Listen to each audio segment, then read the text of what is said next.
North Dakota Republican Congressional candidate Alex Balazs joins me here for an interview, an update on his campaign, and a conversation about some of the issues. Mr. Balazs, thanks so much for taking the time for the visit. Thanks for having me. Thanks for coming tonight. I appreciate it. Why are you running for Congress? Well, number one, I think we need better representation. I really feel like we need better voices in Washington. We need better people talking directly to the people. I'm not satisfied with what we're getting on in Washington right now. I feel like they're disconnected with us. They don't know the real issues.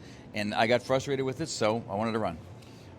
What about the performance by Julie Fedorchak that concerns you, or that maybe you disagree with, or that you would do differently? Well, number one, I got to talk about some of the votes. The one vote to conceal the sexual issues and the slush funds for paying people off, I just disagree with that. I think most people disagree with that. We should be transparent about that. I think transparency is the key to government, so you can trust them on all other issues. And there's some other issues like taking foreign money, not holding in-person town hall meetings. I just don't feel like my Congresswoman is in touch with us here in North Dakota. What are your thoughts with regard to U.S. involvement and support for Ukraine?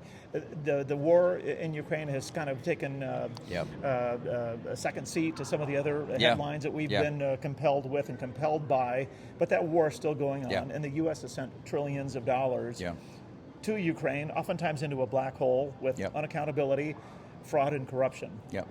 So let's talk about three things about that. One is, clearly there's fraud and corruption, and you never want that to happen when you're helping an ally or helping someone defeat an oppressive force like Russia taking over a country. If you look historically, number two, Ukraine suffered badly the last time Russia decided to kill off Ukraine. I mean, millions of people were killed off and starved to death. So the real question is, like, what should we do in an area like that when we told Ukraine, as long as you give us your nuclear weapons, we'll be there for you? And we did say that to them. So, first of all, you have to do very strategic and tactical points, and Biden was in office, he didn't do those things, he allowed them to be invaded. It wouldn't happen if we had a good peace or strength to begin with. Russia never would have invaded. Following that, you have to have a much better tactical plan. You can't just throw money at a regime or a government that you know might be corrupt. You have to be very tactical in how you do it. Do I think the Ukrainians need our support? Yeah, I do. And we can argue about this all day long out publicly, but the reality is that we're the ones that said, give up your weapons and we'll be there, and we weren't. And we are now there, but we can't back away from it. Should we do it a little differently? Absolutely. I think I got a lot of experience in that overseas, but you know what's right to do. We give the right weapons, the right tactical things. We fight the war the right way, and we don't just throw money into a black hole. Like, for example, the money that went over there to pay for some kind of retirement fund. No, that's not how we do things here. We know that. Putin's actions have been described as an unprovoked attack on Ukraine. Do you agree with that characterization, yes or no? Yeah, I mean, I have to agree with that because there was nothing Ukraine was doing at the time that caused Russia to attack them. Now, Russia can pretend like they did with Crimea, that they had Russian citizens there. This is their whole thing, right? They got Russian citizens, we got to rescue them. That's not true. If they wanted to be in Russia, they could just leave Ukraine and go in Russia. But that's what Putin always does, and then try to install a government. So, yeah, I definitely think it was unprovoked. I think you need to really read your history and look at this if you're thinking that Russia did this to save somebody, because they really didn't. Changing gears, taking a look at the current U.S. military action in Iran. What are your thoughts with regard to how President Trump is executing that war and where things are at right now and where they go from here? So this is a tough one because right now you don't want to be there, right? You don't want to spend a bunch of money on another foreign war, but let's go through the steps. We stopped what would have been a nuclear weapon, and I'll tell you there's intelligence I don't know out there, which means that somewhere along the way, they knew something and they decided something, they had to move right away. And that happened before. And they decapitated the regime and they went to war. But let's break this down into what we're really facing now. We're facing a radical Islam regime, not regular Muslims and not the Persians, but a regime that wants to stay in power. That's the IRGC and the Quds forces. And they're going to kill whoever they want to keep stay in power. You also have to realize, if you look historically back to 80, 83, we did the same thing. We were in there, we fought them to a standstill, we destroyed their oil platforms, we destroyed their fast ships, or fast boats, and then they finally acquiesced. But they're not going to do it this time. They know that they're on the last steps of holding on to power. So what I would say is this, respectfully, you've got to finish what you start. You can't drag it on forever. You're going to have to say, here's how we're going to finish it. I wouldn't go on the press and do it. I would unleash the military forces and finish the fight, because the Persians deserve it, we deserve it, and globally, we are a much more stable globe and internationally when Iran is stable. If you're elected, What are going to be your priorities? What are the things that you're going to focus on that you feel are most pressing, that you're most passionate about? So there's a ton of international issues and a ton of other issues, but I got to say the two most boring ones. Or this isn't boring, but I'll give you this one first. Face-to-face meetings. You've got to talk with your constituents. You've got to come back out here because North Dakotans know a ton, and you guys are super great leaders. The second piece is really boring. You got to do the budget.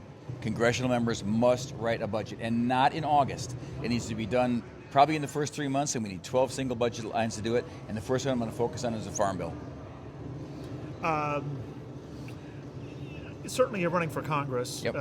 Congressional representative, and not the Senate, but a lot of the headlines that I've been coming across lately have to do with the Save America Act and the apparent reluctance of Senate Majority Leader John Thune to push this forward or to do what he can to get this passed.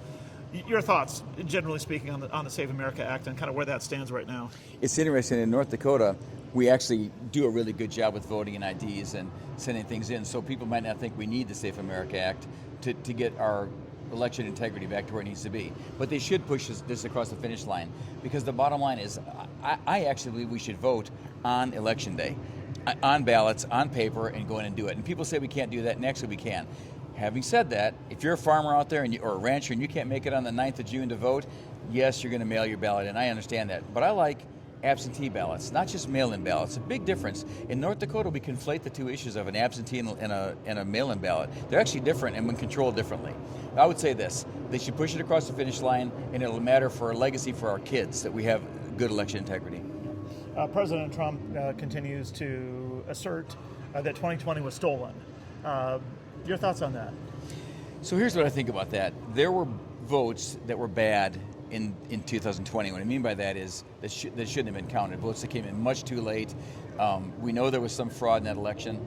So I think if I looked at the trend and it looked like there was votes from that were coming in by midnight, I guess it looked like he was winning, and then we counted for 2-3 days, sometimes a week afterwards, and votes popped up everywhere. I think as a nation we need to be honest with ourselves and say there was some fraud in that election. I'm going to go with the fact that I think if we counted correctly and counted honestly, he probably would have been the victor in that. However, I honored that election.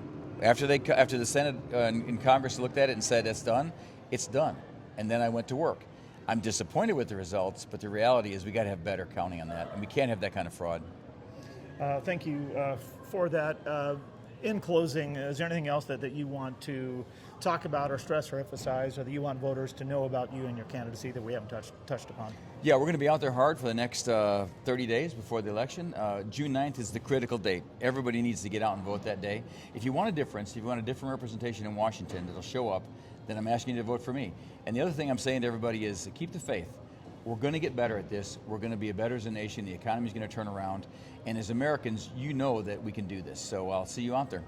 All right, we've been speaking with Alex Balazs, a Republican congressional candidate for North Dakota's lone congressional seat. Mr. Balazs, thanks so much for the conversation. I appreciate it. Yeah, thanks. It was great. Yeah, you bet. And look forward to talking with you again in the future. Sounds good. Thanks. All right, thanks so much for watching. Have a great day.